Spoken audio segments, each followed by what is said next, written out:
அனைவருக்கும் வணக்கம். என் பெயர் சானந்தனா. தேவகோட்டை செல்வன் மாணிக்க வாசகம் நடுநிலைப் பள்ளியில் 7ஆம் வகுப்பு படிக்கிறேன்.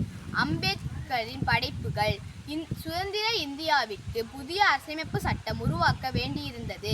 அரசியலமைப்பு சட்ட தலைவராக அம்பேத்கரை நேரு நியமித்தார்.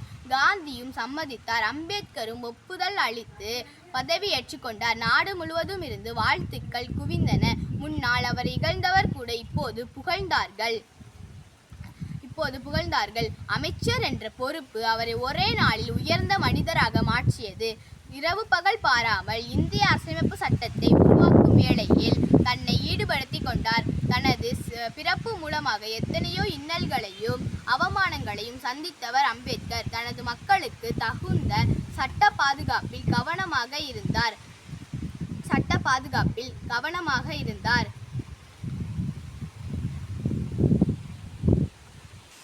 தீண்டாமை ஒழிக்கும் 17வது பிரிவு கொத்தடிமையாக நடத்தப்படுவதை தடுக்கும் 23வது பிரிவு மத்திய அரசு மற்றும் மாநில அரசுகளில் இடஒதுக்கீடு வழங்கும் 225வது பிரிவு மற்றும் தாழ்த்தப்பட்ட மற்றும் பழங்குடியினருக்கு அவர்களுடைய மக்கள் தொகைக்கு ஏற்ப மக்கள் சபையில் பிரதிநிதித்துவம் இடஒதுக்கீடு வழங்கும் 330வது பிரிவு. இதுபோன்று மாநில சட்டங்களில் இடஒதுக்கீடு வழங்கும் வகை செய்யும் 335வது பிரிவு. இது போன்ற பல பிரிவுகளை தாழ்த்தப்பட்ட மற்றும் பழங்குடியின மக்களின் உரிமையை பாதுகாக்க உத்தரவாதம் ஏற்படுத்தினார் அம்பேத்கர். ஆனாலும் அவர் சொன்ன வார்த்தைகள் மறக்க முடியாதவை.